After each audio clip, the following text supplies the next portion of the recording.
Okay, I'm going to go ahead and call the meeting to order of the Kodiak Island Borough Board of Equalization on Thursday, November 21st, 2024 at 6:30 p.m. And we are in the Borough Assembly Chambers. And with that, I'll ask for the clerk to please call roll.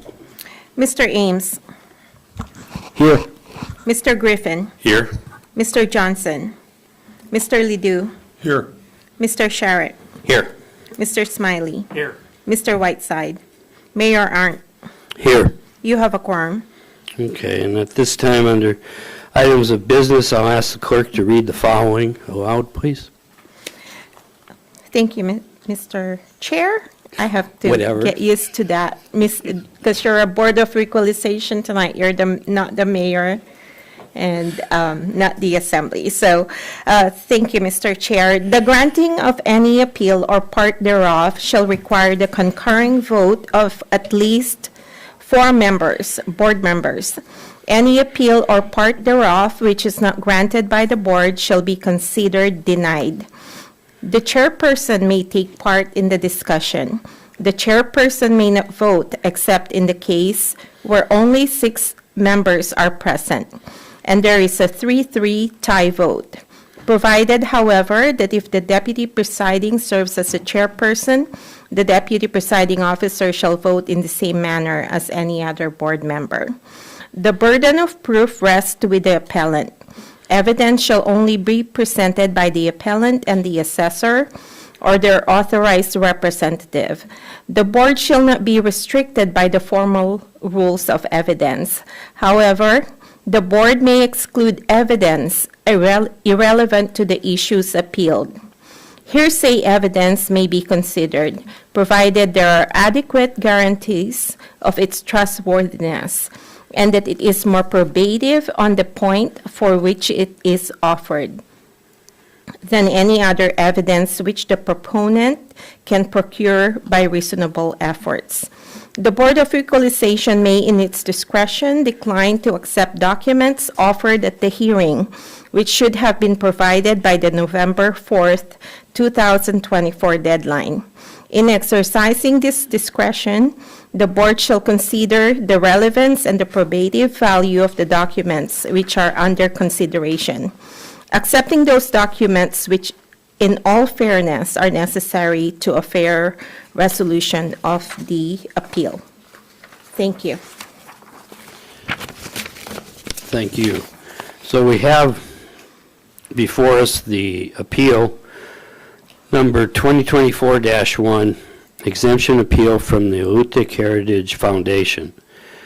The order of presentation here is the appellant gets 5 minutes, the assessor gets 5 minutes, the appellant rebuttal is 2 minutes, and rebuttal shall be directed solely to the issues raised by the assessor. No new evidence may be submitted. Then assessor address rebuttal 2 minutes. Per the Borough Code, additional time may be permitted by the board depending on the complexity of the case. The members of the board may ask questions through the chairperson of either the appellant or the assessor, authorized representatives, counsel, or witnesses at any time during the hearing. After both the appellant and the assessor have made their presentations, each may question the other through the chairperson. The chairperson may end the questioning and call for a motion from the members. And that's kind of the way I'm seeing this here. I'm presented with some new information here, which I'm assuming you will present on the when we start the give you your time. Ryan.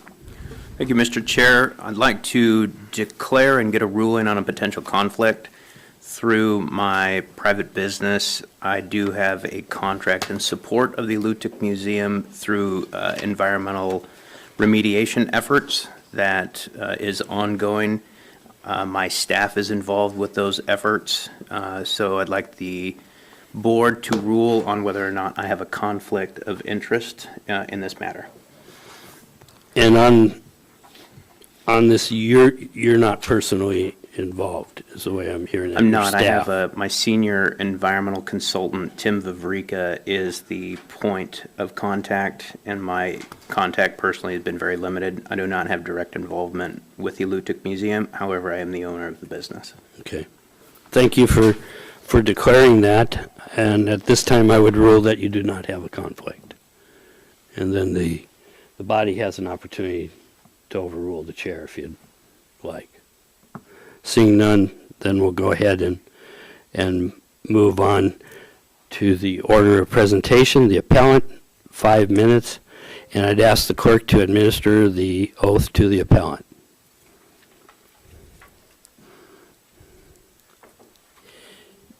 Okay. Would you turn on the microphone, please? Thank you. Please raise your right hand and repeat after me. I solemnly swear or affirm I solemnly swear or affirm that the testimony I will give in this matter that the testimony I will give in this matter is the truth, is the truth, the whole truth, the whole truth, and nothing but the truth. and nothing but the truth. Thank you. Thank you. Thank you both. On there. Okay, so you may start at this time. So, thank you, Chair, Mayor, and Assembly members. I appreciate the time today. I'm going to start out by asking for a And your little... name again, please? Jonna Lindemuth. I'm the attorney for Alutiiq Heritage Foundation. Okay, thank you. I just want to get that on the record. Yes, thank you. And I want to start out by asking for a little bit of leeway on the 5 minutes and on the presentation of evidence. And for this reason. So when the assessor issued the final decision on taxability on October 10th, the assessor made certain findings, and the only basis was that the building was under construction. After we submitted our appeal, and when the report came out, there were additional findings that had not been made in the October 10th letter that were made in the November 13th packet. At second to last page, and it's listed findings. And so we do need to address additional evidence and legal arguments than what we had originally addressed in our appellate packet. So I've submitted 3 new pieces of evidence. I can have the witness speak to them, but I also think it would shorten our presentation if they're accepted into evidence, and then Ms. Counselor can just accept that as her testimony on certain issues, and that would greatly streamline our presentation. But even with that, I think we'll need about 10 to 12 minutes instead of 5 minutes, if it may please the chair. Thank you. You can stop the clock there for a minute, please. Okay, so a couple of things. I'm hearing that we have new evidence that you've handed in here tonight and before us now, and then you're also asking for, I'm guessing we're going to have to approve accepting this, but then you're also asking for additional time on there. Yes. So, okay.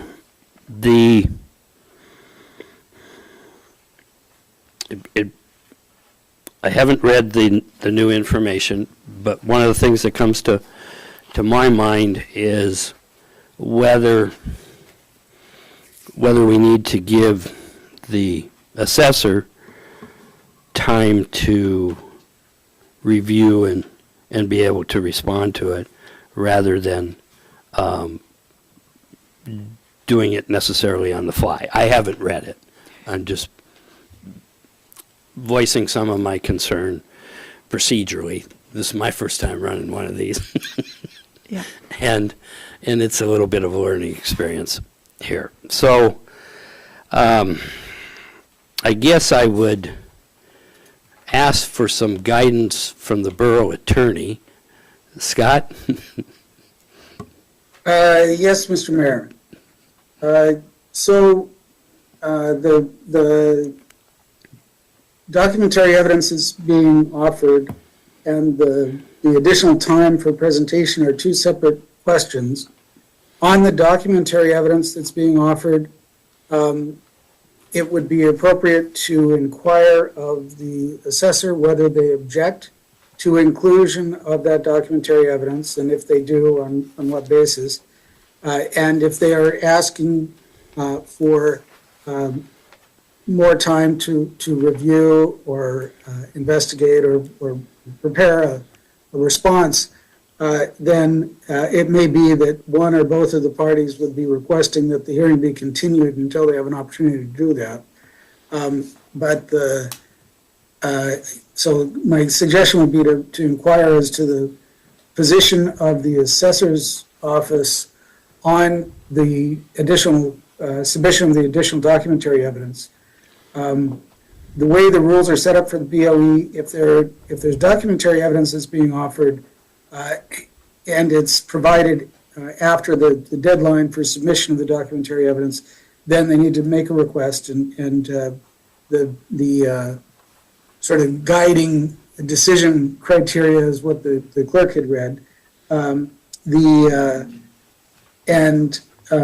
But live oral testimony isn't subject to the same restriction. If the witness whose apparent statement this is wanted to verbally testify to those things, that would not require permission to supplement the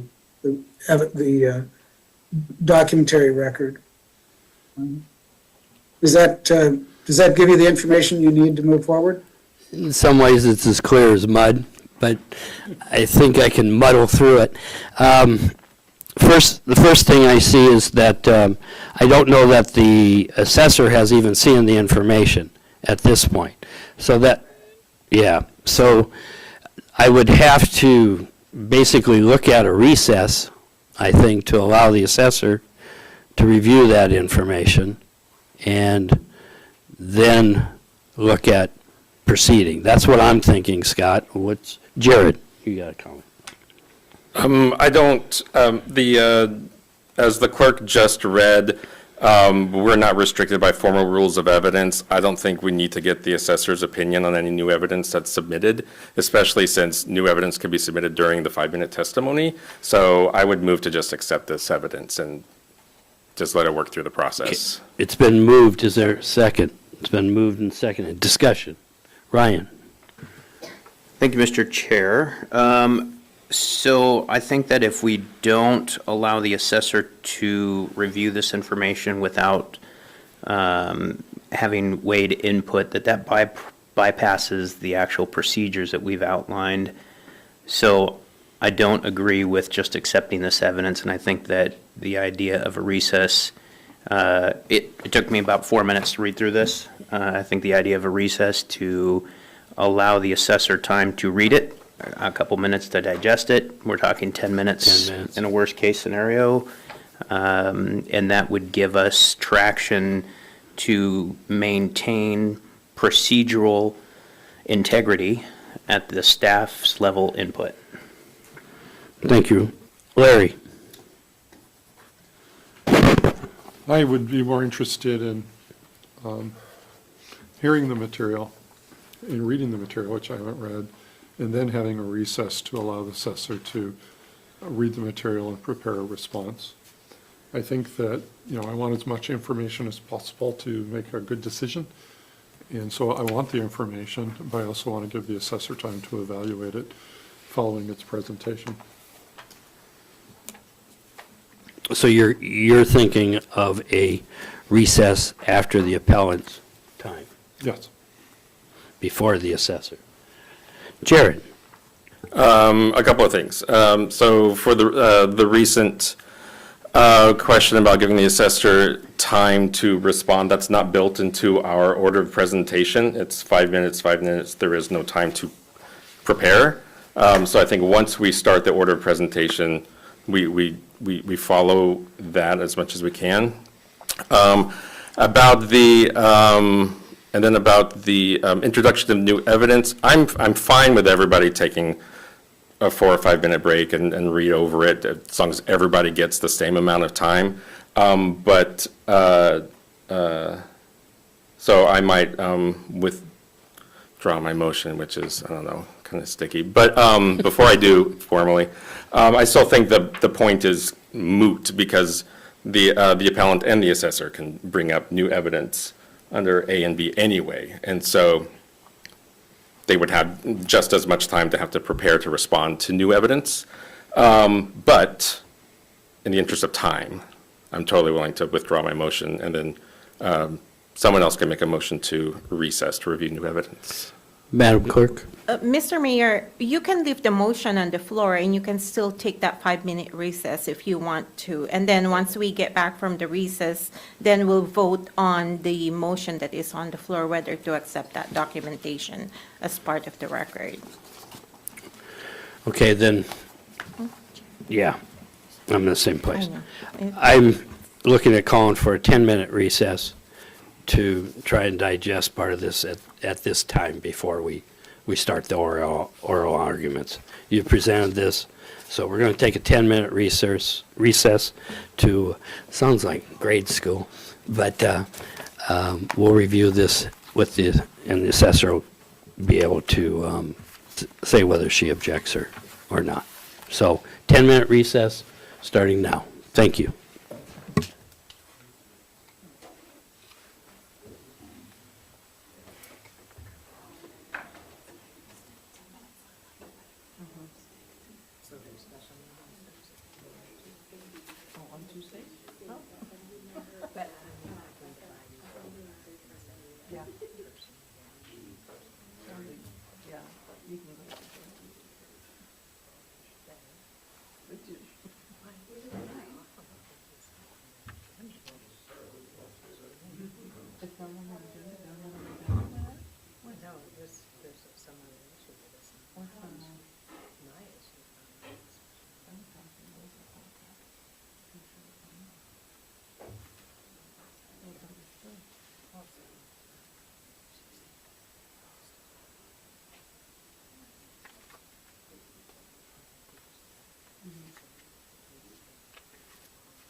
I know. Usually mine are cold. I've been up in Anchorage and so it's actually contact. Oh, yeah. That's how we like it.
Yeah,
that's great. Yeah, it's a really good program. Yeah, that's why I'm here, because we have this as one of our legislative priorities.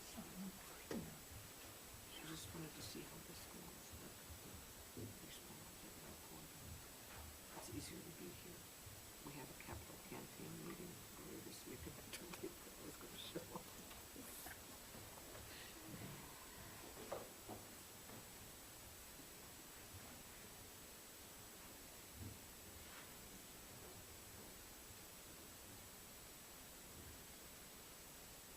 When are you ready?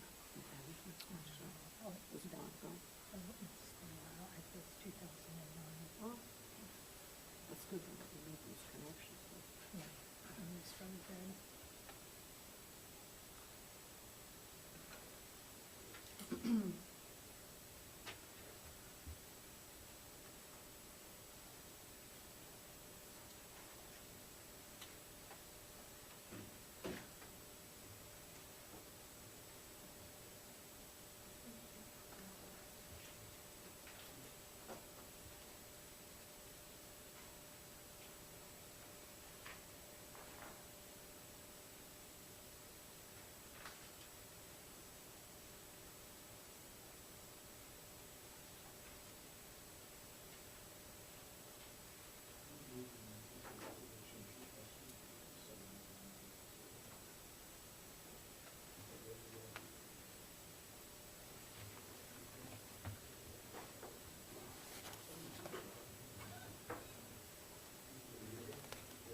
You can sit until I call you if you want. 10 minutes is up at this point.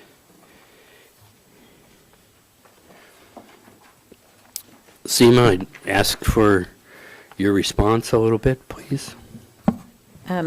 So the assessor feels like there has not been an adequate amount of time given to review this evidence and represent the borough adequately.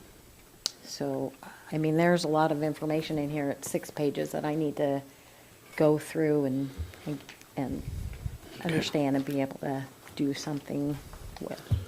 Thank you. Amy, would you mind responding to as the borough manager? Thank you, Mr. Chair. This being our first time with the Board of Equalization and the Assembly sitting at that, the way that staff prepares for this is the borough brought all evidence to the table. You won't see the borough adding any new evidence. And when we prepare our information that goes to the board, it is timed to the 5 minutes. And so when we talk about giving equal time to both sides, if you don't allow the evidence, but you allow it to go in orally, and the board has every right to extend the time, and say you give them their 10 to 12 minutes, there will not be an additional 7 minutes of information that will come for the borough because we haven't had that same time to review that new evidence. So it's not a 10-minute review and be able to talk for 7 minutes. That's just not the way the borough is going to react on this. So I would ask that this whole thing was postponed until a time where both sides had adequate time to review all the evidence. That's what fair looks like in my eyes, Mr. Chair. Thank you for that. I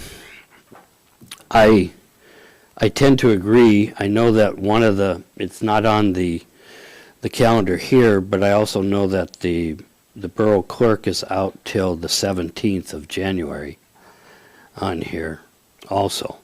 And I would very much want the clerk here, which leaves, we have a work session on the 30th of January, which we could add a special meeting for this Board of Equalization to be continued to at that time, and give everyone, gets us through the holidays on there. What's the wishes of the assembly? Ryan? Who had, Lena, you were pointing to Seema? Seema, go ahead. I mean, there's just another option that I would like to just put out for the Alludic Heritage Foundation. There is a reconsideration that we would consider timely filed, that you could do a reconsideration with the assessor. You could provide any kind of information that you want. We could discuss all of this stuff that you have put in there, and then I would have 30 days to write you a letter that says this is what a new decision, or I'm sticking with the old one. At that point, you would still have another 30 days to come back to the BOE. It does not diminish your chances to come back to the BOE.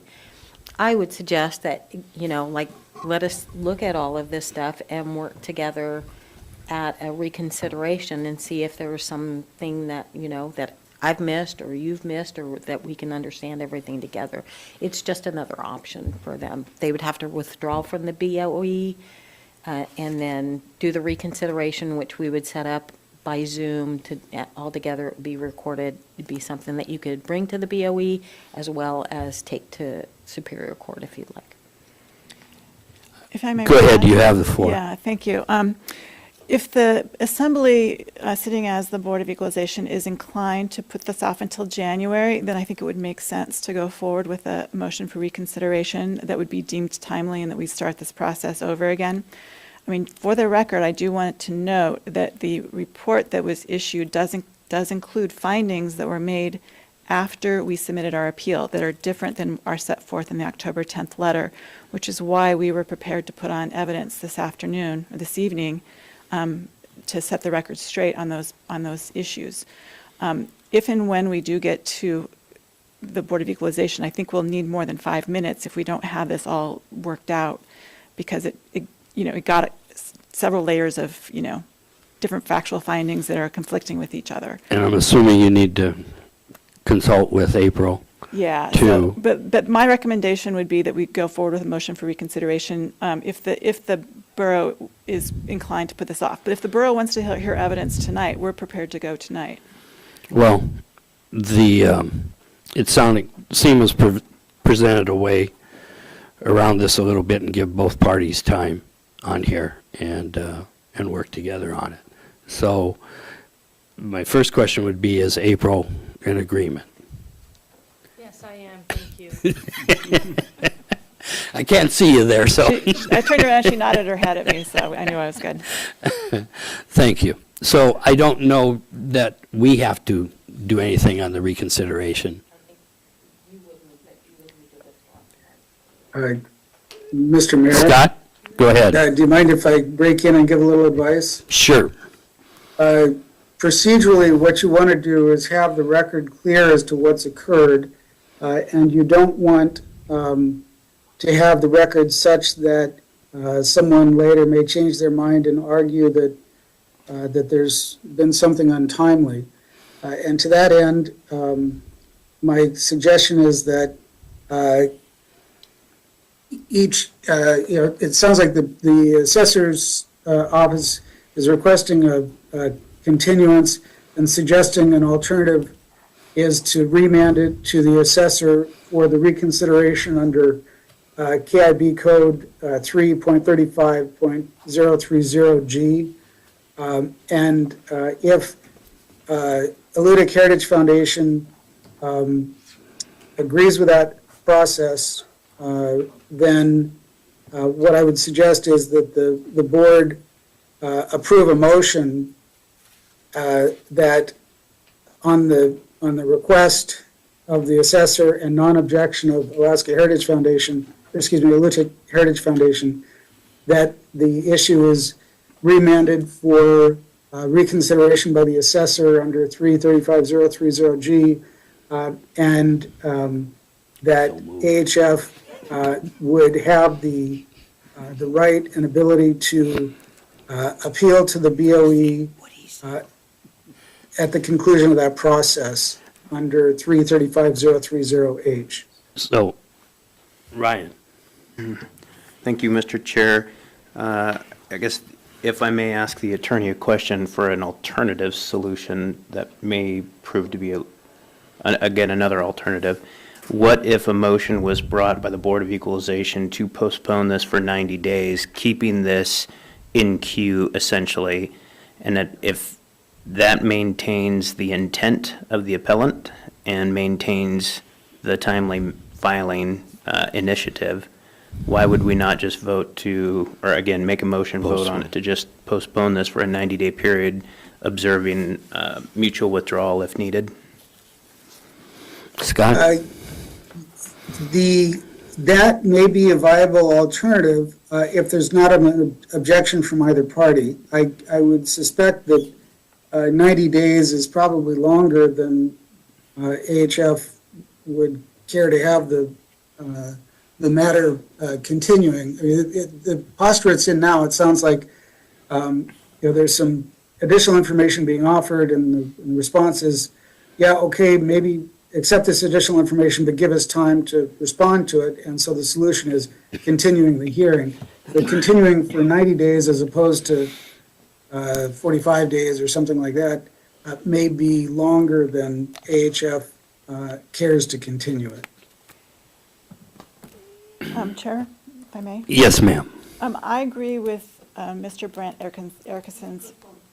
I agree with Mr. Brandt Erickson's first proposal. I think it's cleaner if it's withdrawn and remanded back to the assessor's office, so that it's clear that there's a new record or a different report that's issued potentially when it comes back to the Board of Equalization.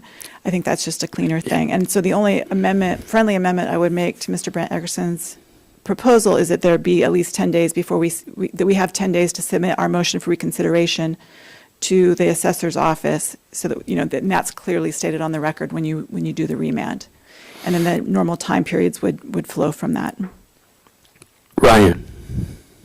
Thank you, Mr. Chair. Although I observe both of your legal opinions, I would still preserve the fact now, because the facts as presented in this BOE panel still illustrate and capture the October deadline, November 13 packet, the critical dates that are still essential to the facts of the matter.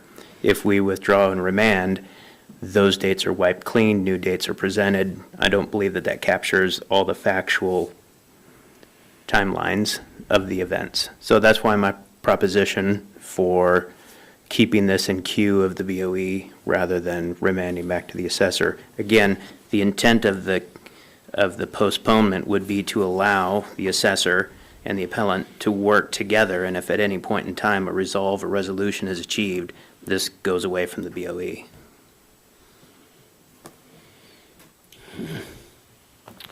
Larry? I am more inclined to to support the opinion of our borough attorney and our visiting attorney as their recommendations, and rather than moving on our own. It never really works. Thank you. Okay. Scott, would you mind repeating your motion, please? Or, Mr. Mayor, I was wondering if he has a computer in front of him and if he can email me the motion, that would be great. It might take him. And there is a motion on the floor that we need to Yes. get rid of before we move on. And my suggestion with that is that if you wish, the maker of the motion can withdraw the motion, and then the chair would have to ask for, if there's any objection from the other board members, so that the motion can be withdrawn. Thank you. Jared? All right. Move to withdraw the motion to accept the new evidence from the appellant. Is there any objection from the members of the board? Second concurs, rest, hearing no objection, we'll move on. So we're waiting for the attorney's motion. Give me just a minute. I know. There's just a little more detail there, and I think you'll have it here in just a minute.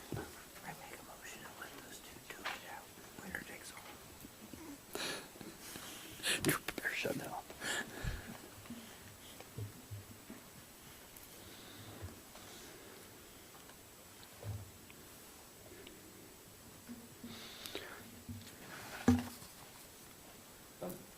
Jared? While we're waiting, I just have a question. So if this motion passes, Nova, can you remind us or clarify then, what are the rules about ex parte conversations once it's remanded back to the assessor's office? What I have emailed before to the assembly, or whenever we get an appeal like this, I usually right away send an email to everyone that please don't start communication with either the assessor or the appellant. But it sounds like this case, it's not technically under appeal, it's under reconsideration, which is a different process. Because usually we get those notices from you once we know there's going to be a BOE But there meeting is for also sure. a potential that it could still be Okay. appealed to you. So I would still caution you not to engage into ex parte communication Okay, with thank you. anyone. Thank you. Thanks for the question, Jared.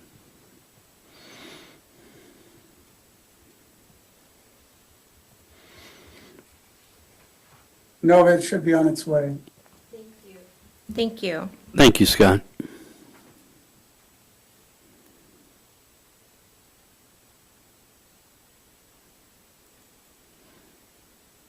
I included the 10 days for submission of the materials.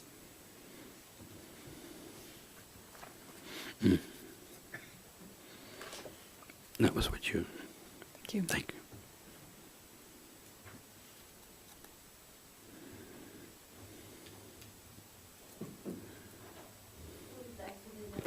Jared.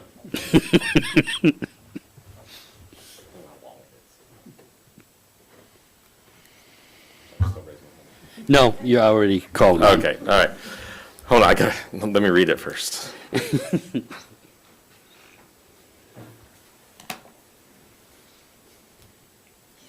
reading, speaking than I am. I think the refrigerator can be turned down. Oh, no, I'm going to add a comma. Go for it.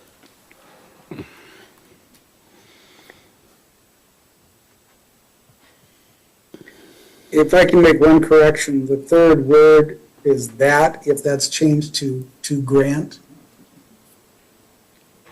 Move to grant. That's what he's listening, yeah.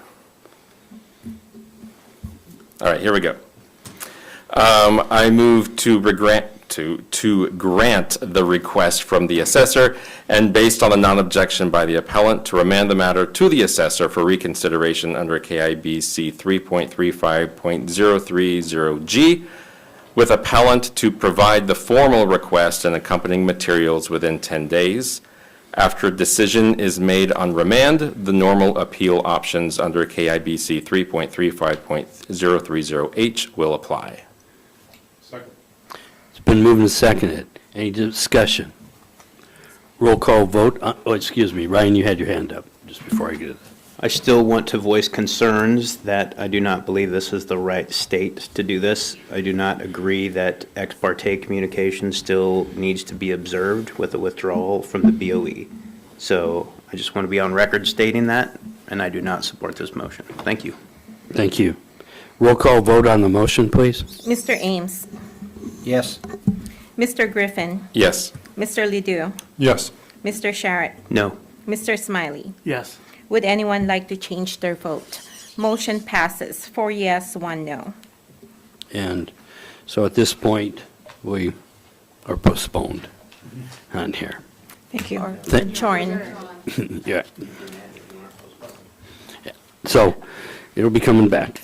Now, with that, Do we have a motion to adjourn? that's what I was going to ask for. Okay. Jared, That's me. Move to adjourn. is there a second?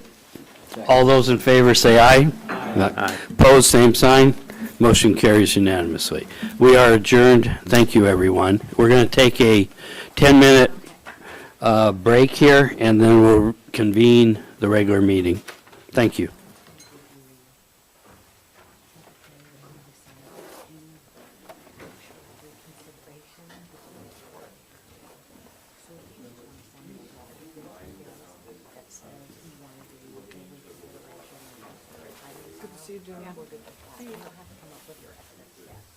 We'll get together.